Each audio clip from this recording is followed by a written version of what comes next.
Good morning, Bucknutters. It is Tuesday, May 20th, 2025. I am Dan Rubin. This is the Bucknuts Morning 5 and Change. This podcast covers the national champions still basking. All right. Going to be joined here in just a minute or two by the Dean, Bill Kurelic, and hopefully the Grand Poobah, Mark Porter. Got a lot to discuss.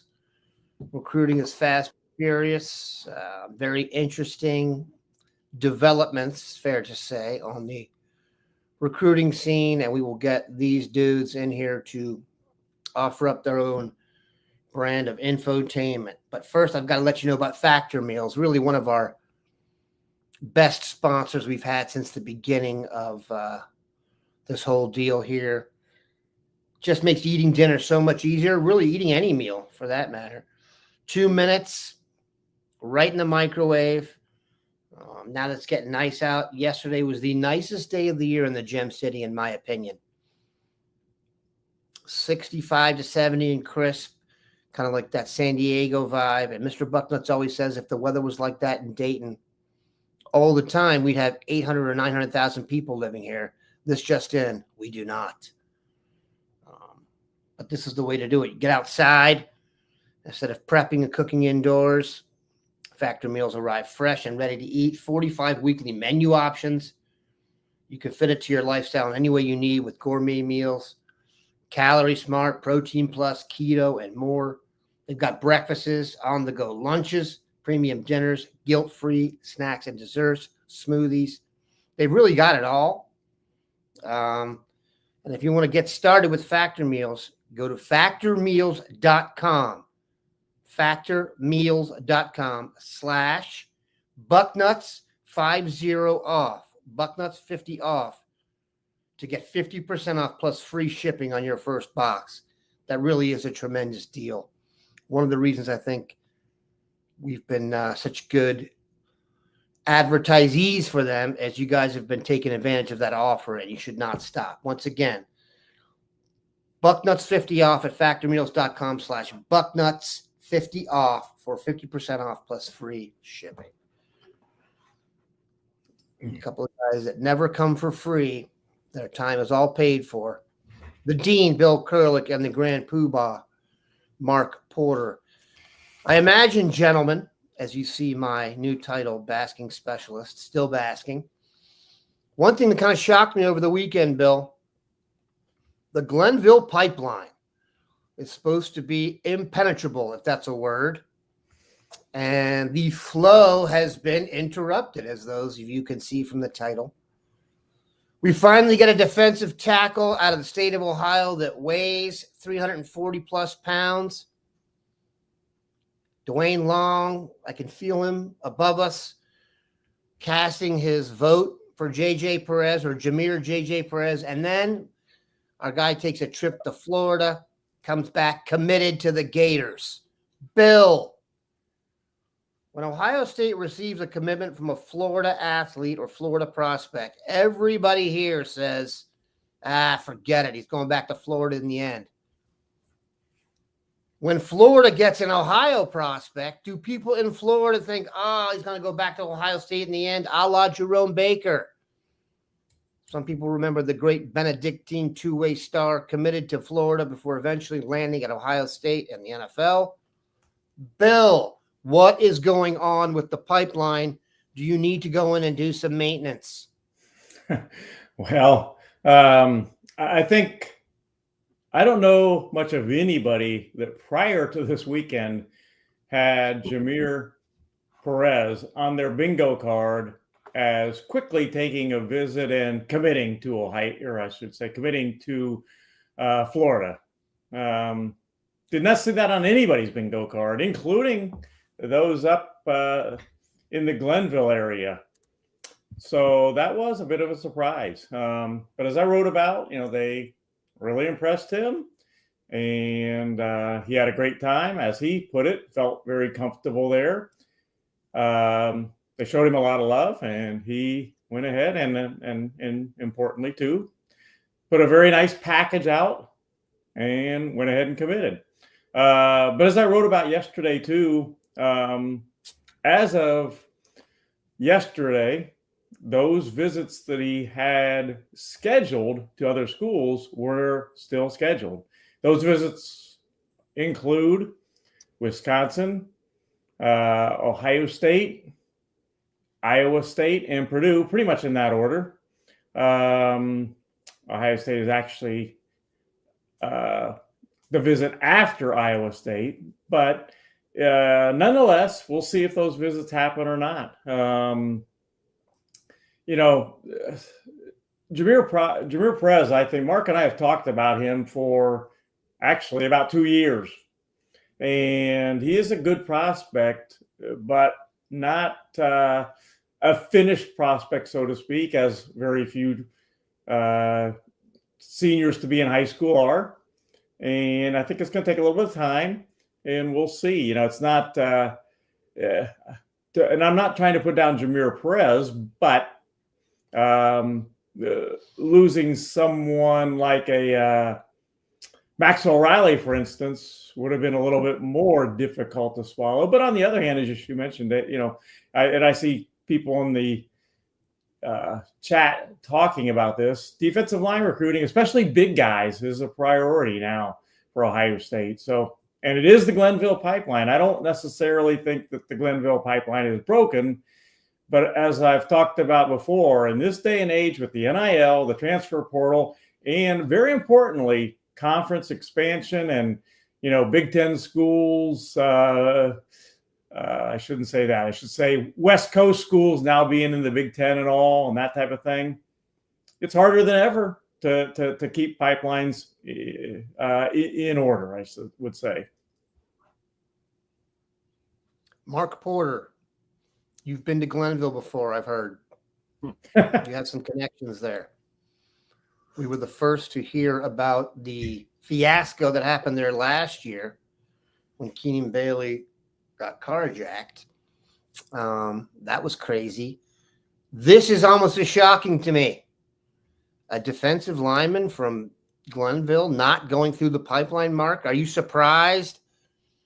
What are your thoughts on the situation generally? Have you heard anything on the beat out there as you've tried to hit every single high school in the 614 and elsewhere?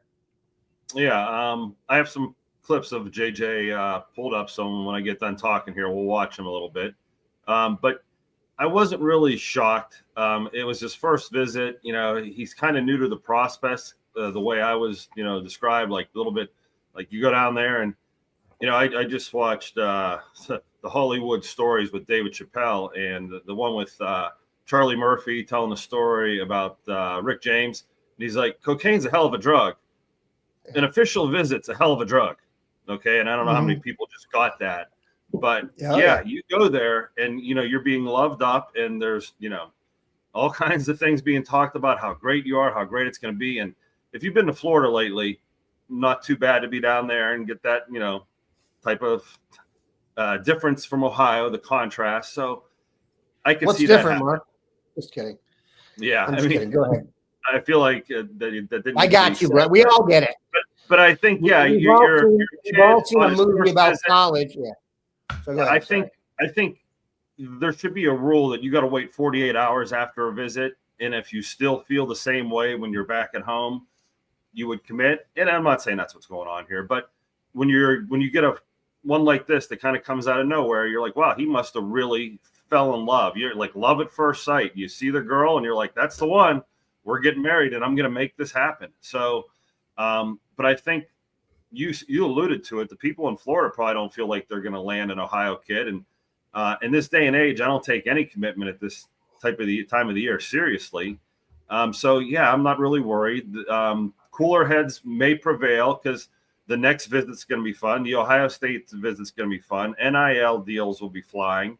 I don't think JJ really knows what's in store for him. Now, it's not a great look to show up to Ohio State committed to another school or on these other visits to another school. It kind of puts a little kink in your armor, but it is Glenville. And I think the common sense of Glenville has always been, or the protocol at Glenville has always been, take all your visits. You don't get too many chances in life to visit the West Coast, Texas, Florida, get to these places. And And maybe you will have this JJ Perez experience where you fall in love. Now, if you want to pull up the video, we have a couple clips here, and we have a ton of video. And I know Dan probably wants to set this up before we watch all of it, but I went to the end of the video. Bill, I was listening to you guys talk on the podcast when I got off last week, and you made a comment that JJ Perez is somehow a skinny 360. And I don't think you said skinny, but I think you said, oh, he's, watch the size of this human being after he does the rep and walks by the camera. If you've seen a legs and butt that are that large anywhere else, let me know. I mean, he is, if a herd of rhinos came running by and he was running with them, he wouldn't feel out of place. I mean, what an enormous human being. And now, this is Peter Glitus, another enormous human being. And I'll pause this here, but Peter Glitus was the offensive lineman from Bishop Watterson that was over 300 pounds. He looks like a midget compared to JJ Perez when you have those clips back to back. It's really striking. So JJ, I think at 360, he's going to be a better player at 340, 320, and as far down as he can get because of his athleticness. But yeah, I know Dan's going to introduce this, so I'll stop now. And we have some great video today. Bill, his offer list, and I'm not trying to besmirch the dude, is not what the other guys being recruited that we're going to talk about on this show is not the same. So I think we'll rely on that. I do find it interesting that the process, the Tarvis Alford process, as I call it now, where you announce the school and then take your 5 official visits, which is such a 180 from whatever. I used to say 360 and realize I turned myself all the way around. That's the same thing. 180 is the opposite direction, pretty sure. Just bizarre. How will Ohio State approach this, Bill? Do you think they move on? Do you think they stick with it? How worried should we be? I mean, do you feel the way I said to start out the show that Ohio guys, it doesn't happen that often. That's the thing. Like, we have an example of Florida guys committing here so often. We don't have that many examples of guys committing to Florida. So if you had to predict, do you think it'll stick? I guess if I really had to predict, I would be very skeptical of it sticking. As far as Ohio State involvement, again, the official visit hasn't been canceled, and I think they'll monitor the situation and see how they feel when that official visit time is closer. His official visit to Ohio State is scheduled for the weekend of June 13th to the 15th. And, they're not going to waste their time if they don't think that this is worth continuing, they won't. But I think as long as they think that it's worth continuing, they will. Again, Florida put it together a very, very good package to him. That doesn't mean that everything that was talked about and promised will necessarily come to bear. So we'll see. Pretty clever approach by Florida, if you really think about it. Going after not necessarily the elite of the guys in Ohio, hitting that next tier of the guys who may not get the same offers as other guys in Ohio and maybe not feel as loved, and try and pull them out. I think that makes a lot of sense for Florida. I'm sure Ohio State's prepared. Speaking of Glenville, this leads us to this. Christopher Sowers asks, any word on Sincere Johnson since Gibson is taking a visit and Atkinson is in the mix? Crowd at linebacker, Bill, your thoughts on the situation. Let's reset the linebacker recruiting. How does Sincere fit in? Mr. Griffin, I believe the X-Man, and other dudes like Tyler Atkinson. Yeah, they've got the commitment from C.J. Santa from Olin Tangi.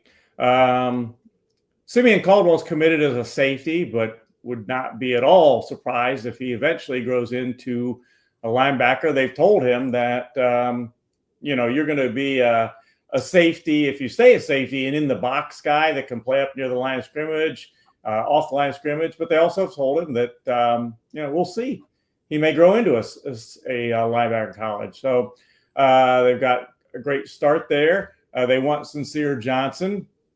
They would love to get Xavier Griffin from Georgia, obviously, and he is making an official visit to Ohio State the weekend of May 30th. As far as Sincere Johnson, he has 3 official visits scheduled.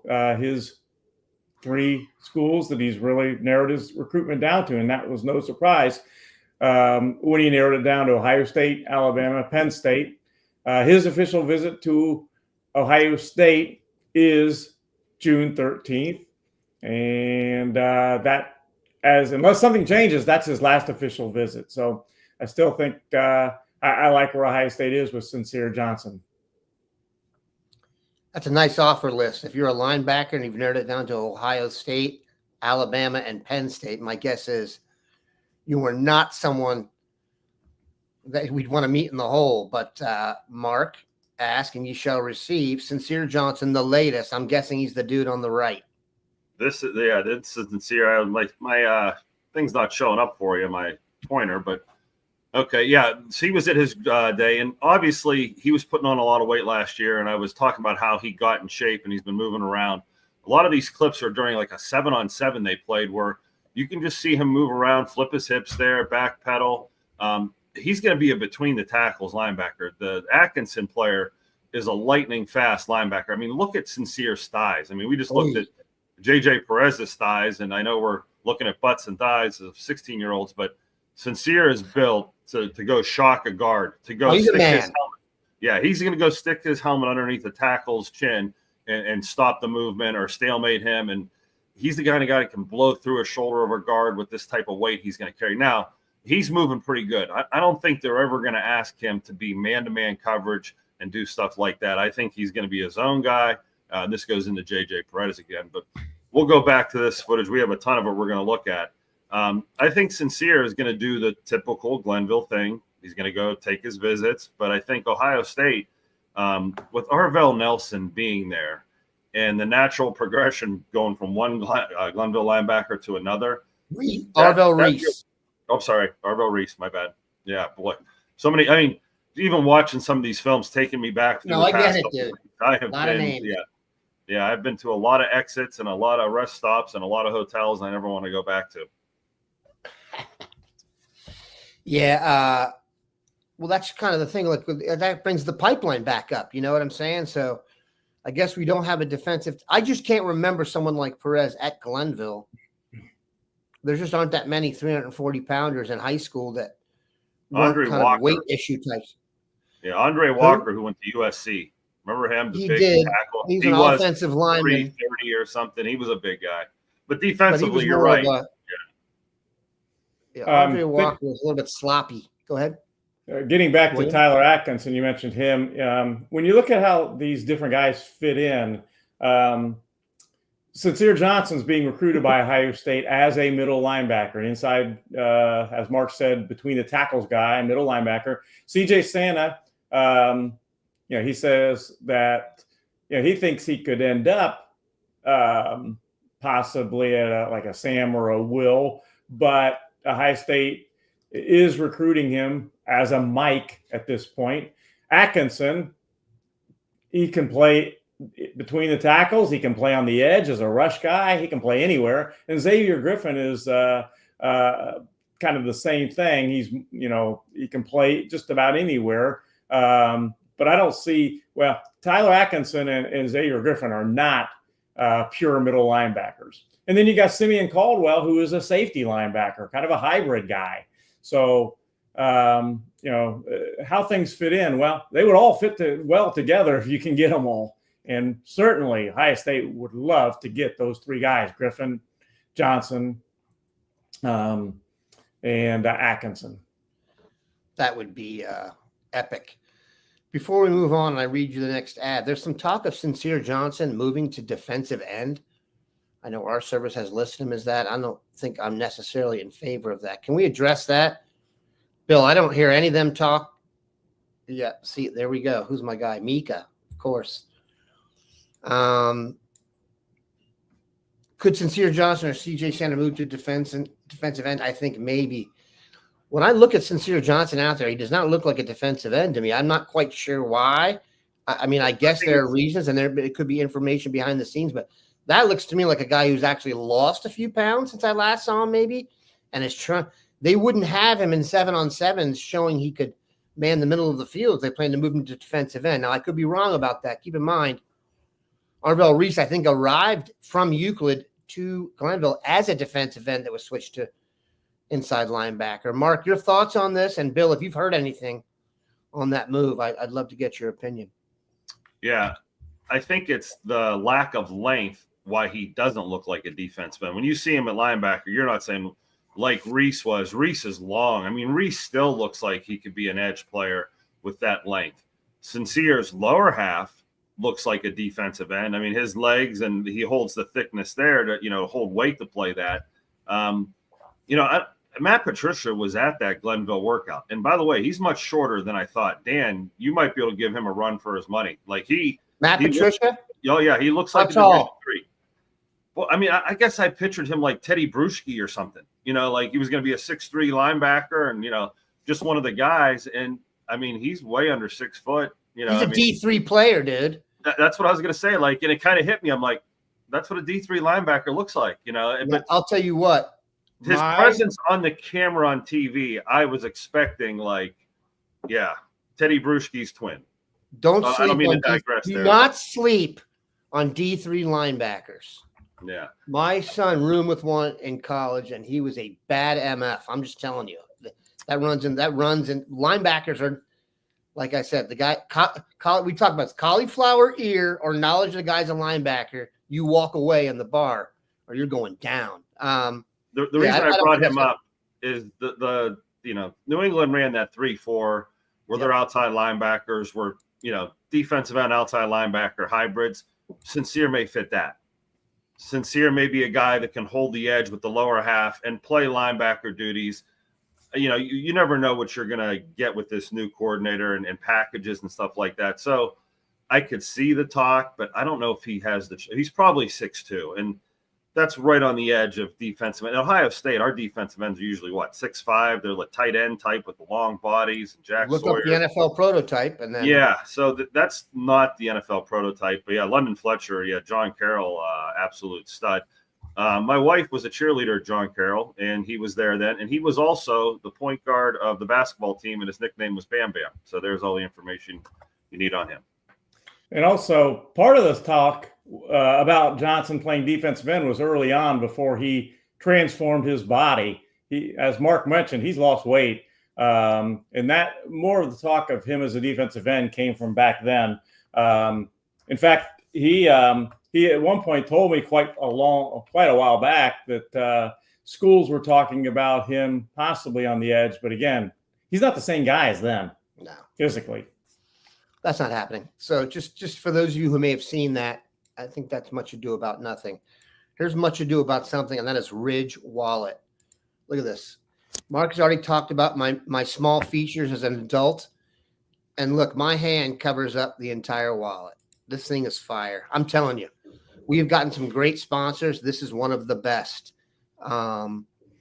Memorial Day weekends are meant for partying outside, backyard barbecues, and relax. Look at the man. That thing's been all over Ohio. We're lucky it wasn't left in Coshocton or one of these other names I can't pronounce and someone comes out of. But as anyone who's seen Seinfeld and the wallet episode, it can be hard to relax with a giant, clunky old wallet weighing your parents down. Ridge Wallet is the slim, sleek upgrade your pockets have been begging for. Now, we don't always talk about this, but I saw a video the other day where someone goes outside someone's house with some kind of cord and puts it next to their car and somehow turns the car on with the auto start with a radar. You can also break into people's not this thing, man. This thing, and I got to read this. Crafted from premium materials like titanium and carbon fiber, built to handle whatever life throws at it. Plus, it comes with built-in RFID blocking tech. Keep your card info safe from digital pickpockets. I don't know what RFID blocking tech is, but I assume it's really good because they want to talk about it. And right now, Ridgewell is having a huge, huge sale. Get up to 40% off at ridge.com/Bucknuts. So Ridge, RIDGE.com/Bucknuts. Please support the show and tell them our show sent you. So I have this. You saw Dave's in black. They have a bunch of different colors. It really is cool. And I'm not a wallet guy, but I have switched to this. You can put it in your breast pocket if you wear a blazer for all you, or your sport coats or your suits for all you highfalutin bucknutters. You are good to go. All right. Let's talk about our next topic, Bill, and that is the litany of 5 stars Ohio State is in the mix for. Let's speak generally, Bill, of what you've done your lists of top 11, I believe was your latest list, top 11 most likely to commit. I don't sometimes get that wrong. Let's talk about the 5 stars on there you think they have the best chance at. And after that's done, we will start knocking out questions because there's a bunch on here. Could we please start with Felix Ojo? Tell us about him, if we're still in the mix. And I only ask because I saw crystal balls rolling elsewhere, and it did not bring me joy. Well, he is, for Ohio State, a grand slam would be Felix Ojo and Sam Greer. Those 2 tackles. Now, obviously, they already have Sam Greer. And Sam has told me that Ohio State hasn't been specific. Left or right tackle, just wherever, wherever most fits for him and wherever fits for the team. They have told Felix Ojo, you're a left tackle for us. And he's just, we talked about Cantwell a lot, but Felix Ojo, in my opinion, is basically just as good. I mean, Felix Ojo is a great player, 6'6", 275, 280 pounds, looks the part, plays the part. He is the real deal. As far as the crystal ball, there was one to Texas. No surprise there. I've said for quite some time, I think in the end, I'll be a little surprised if his decision doesn't come down to Texas or Ohio State. I've said also I think it's going to be a little difficult for Ohio State to get him out of Texas and beat the Longhorns, but they've got a shot. They're getting him on campus for the first Ohio State official visit weekend, May 30th, and we'll see how that goes. But Felix was at Ohio State last summer and really, really liked it. All right. And he's been back, by the way. We'll talk about Felix. Like, quick story. I first heard the term outkick the coverage when it comes to marrying at Joe Gibbs's press conference when he came back to the Redskins. He introduced his sons and their wives and said they obviously outkicked the coverage. My career then took me eventually to Ohio. And then one day, a guy used to be high up the food chain here at Bucknuts, a gentleman named Steve McAllister, and I went to, I don't really remember exactly where it was, but it was like a Chili's or one of those types of restaurants. And we met with Mark and his wife to discuss business opportunities. And when we went back to the car, Steve was impressed with Mark. He was not super impressed with Mark. He was super impressed with Mark's wife, at which point in time I introduced the statement to Steve McAllister, outkick the coverage, and it's the hardest I've ever seen him laugh in one time. And we have had a running joke about outkick the coverage. Every time I had said it for the next X number of years, he would tell the story about Mark, and it would crack me up. So Mark outkicked the coverage big time, and that is a compliment. The dean did so as well. He's just much more behind the scenes. But that always, every time Mark's wife can know this. Every time I hear that, the first person I think of is Mark and his beautiful wife. So it's no accident Mark is always in a good mood. When you're built like Shrek, the bar doesn't have to be set too high. So been fortunate enough to give a speech at several weddings, one for my nephew and one for my niece. And I finished it off with both for my nephew and my nephew-in-law, that you're going to be like me for the rest of your life. You're going to be the guy that walks into the party and everyone says, how the hell did he get her? So nice job by them, and nice job by Mark and the dean. 3 happily married dudes. Look at that. Just beating the odds. That's all we do up here. All right. I will hit 40 years of marriage in a few months. Congratulations. That's not William. too bad. Especially when When will you hit 40 grandchildren? That's what seems to be coming up faster. Especially when my mother-in-law told me probably won't last 2 years. I love that story too. I think of that one too. Bill, you've told me that one several. That's great stuff. All right. All right. Let's get back into the game here. Let's watch some recruiting video. We're going to do that. Let me make sure we don't have any other big time questions. I think we'll go with this. Yeah, we're good to go here. All right, Mark, you've been gone. You're back. Tell us what you saw. Well, I know that a lot of people don't watch the podcast on YouTube, but this is one of the days you have to watch the podcast. Dan gets an itchy trigger finger here, and once we start playing too much video, he knows people start to get bored and that are listening. So let's see how long we can get through this. This is just an idea at Taft. How many college coaches were there? Probably 7. Cincinnati Taft. Cincinnati Taft. I mean, you can just see the guys lined up. The logos are everywhere. That's the environment. There's Sam Greer.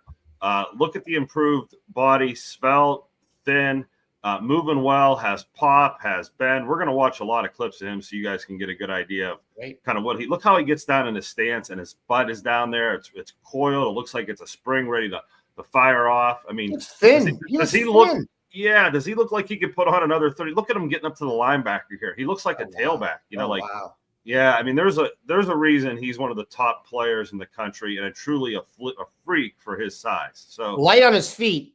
Okay. Braden Feaster, class 2027. Mackerel.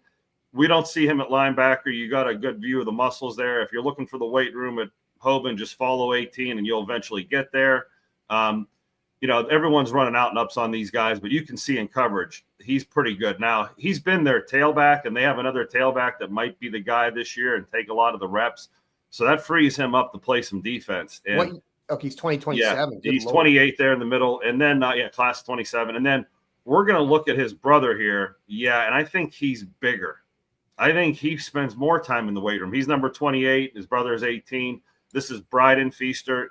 These two are both playing Mike and Will, or Mike and Sam right now. And I know it's kind of hard to keep up with them here in their little 7-on-7. But, boy, these guys are covering some ground. And they are – I had college coaches standing next to me. This is Peyton Cook. There's just one play of him because we've talked about him so much. Not the fastest guy, but the ball skills here. Okay, great job, Peyton.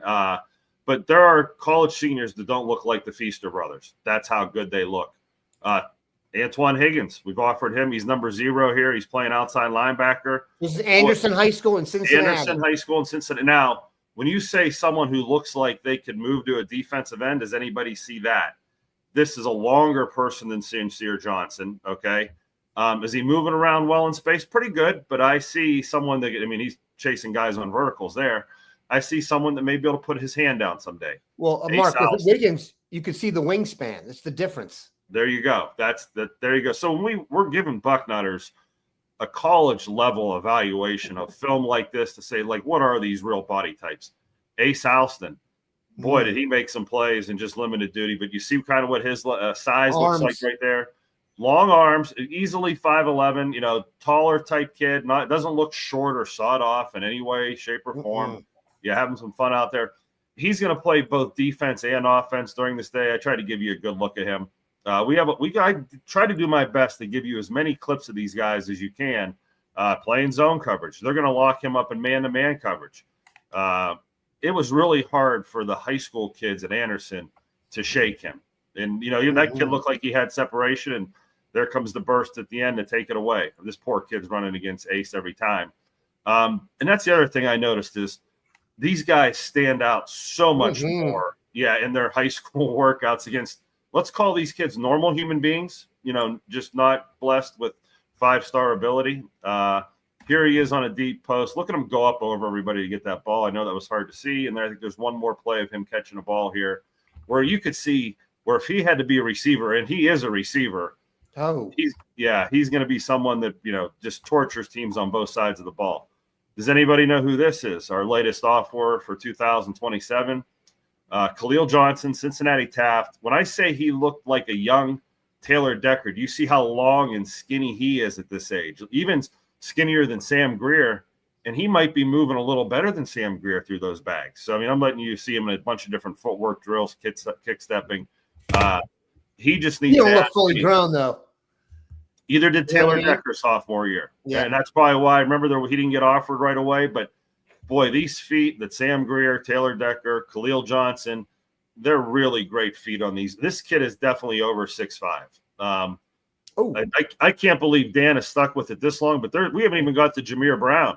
I'm sorry. I got caught Jameer up. Brown. No, I know Jameer Brown. How do you tease the Bucknutters with Jameer I'm Brown? sorry, dude. I thought you wanted me to get rid of it. No, I'm complimenting you for letting this. Okay. But this is probably the most video we've ever watched because of people who are not always able to watch it. But let's get people to watch some of this stuff. I mean, you're watching Jameer Brown show you every different directional skill. I mean, how about the guy who's got to race him in the shuttle drill? You're not going to look good. You're going to finish a half a second behind. Receiver just pulls the balls. This is a freshman quarterback throwing to him, and he threw some balls that Jameer had to go get, and he went and got them. Does Jameer look like he's short? Does he look like he's every bit of 6 foot, 5'11", long arms? The way these guys can come in and out of breaks.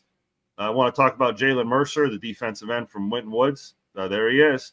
That's I think a defensive end. that might be a defensive tackle. He's put on some weight. He's playing tight end here, and this is bully ball where you just throw the linebacker out of the screen and go catch the pass. Who's next? I forget. He's a little bit high-waisted. Yeah. Okay. Favor Aki. Bill and I were here to watch this, and I filmed his linebacker workout to see his change of direction. For some reason, as a scout, I get fascinated to see guys play the other side of the ball and what they look like.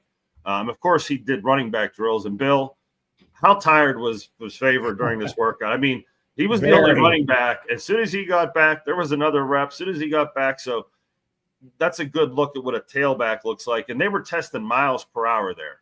Now we're into Sincere Johnson and some other guys. We'll kind of skip through that. We have RJ Day and some other guys in these workouts. Maybe we'll check them out Thursday. Yeah, we'll do that. We'll come back with them on Thursday because I can't give away all the stuff here. And like I said, there's enough podcast listeners that are now hopefully scrambling for their YouTube. By the way, if you've not subscribed to the show, I don't ask you to do this a lot. It would really help us if you would subscribe to the show. If you're listening at this point in time, we're 37 minutes in. 40 minutes, it becomes, you got to start paying, as you know. But for this point, you should be good to go. So please hook into that. All right. Question for you. Bill, let's hit the guys at the end here that we get every show. And there's more questions being asked. I got one here about Savon Heider. We get that one every podcast. We should just start out with Bill checking the boxes, but let's do a Savon Heider update. I think all people really want to know now is that either he doesn't go to Ohio State, that he doesn't go to Michigan. Yeah, there's not a lot changing with Savon right now. I mean, he's got his 4 schools, he's got his 4 visits, and I would be very surprised if he doesn't end up taking all 4 of them before he makes a decision. I'd be pretty shocked. Excuse me. Anybody that doesn't know, he's got a Ohio State first. That would be May 30th. That's going to be a huge weekend for Ohio State. Excuse me again. That's all right. Georgia, Michigan, and Tennessee. And then a decision I think will come. But I'll get back to what I've said. I just don't think you can really accurately make a prediction on him right now. And I've talked to a lot of people, coaches, trainer, all that kind of thing. And I get a lot of varying opinions of who might have the edge right now. I think all 4 schools are realistic options for Savon Heider.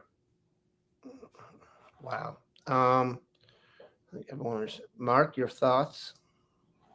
Do we offer Pete Glitus or Landry Breed? You've seen him recently. Have you changed your mind? Dan, bring that film back up for a second, and we'll look at Pete Glitus. I actually have a clip of him. Bring it.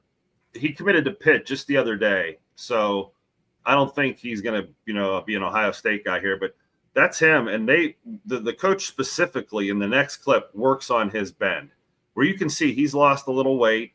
But to answer your question, I think the ship has sailed on him. I think he knows that Pitt's probably the best place for him. But look how the coach is pushing down on his hips to get painful. that bend.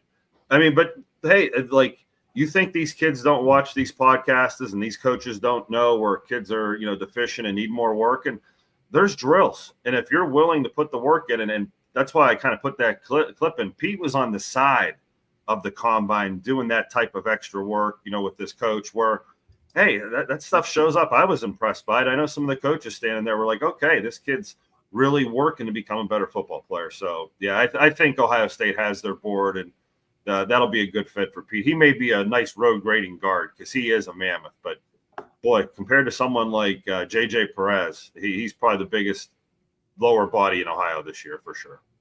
Last question goes for you, Bill. Luke Waffle update. Luke Waffle is the defensive end from the Hun School, the mean streets of Princeton, New Jersey.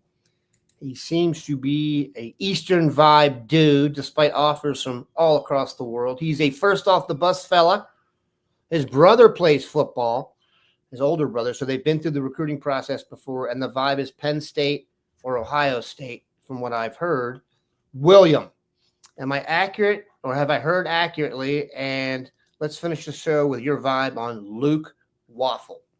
Well, he did make an official visit to Florida. He was one of Florida, had a pretty strong group of official visitors this past weekend, and they went to, Florida in the middle of May is pretty nice. And obviously they realized that. So they lined up some really top talent to kind of get the jump on things when a lot of schools don't start, especially up here in the Midwest, don't start bringing in their prospects on official visits till end of May, beginning of June.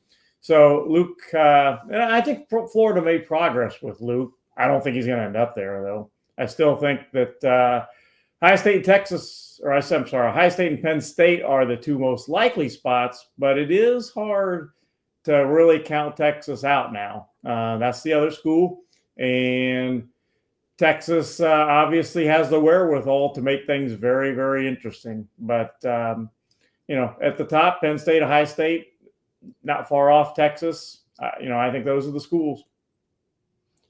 Do you think Luke Waffle is going to commit before Ohio State plays Texas? Oh, yeah. I think there's the kids that make all their official visits in the summertime, they usually don't then go out and wait until the season starts. They know they can always change their mind if they really want to. Yeah, I do wonder how that works now, though, with NIL and who signs what and stuff. So that's always gotten smooth and clean. That doesn't make anything shady. But I digress. All right. We had these guys for 42 minutes.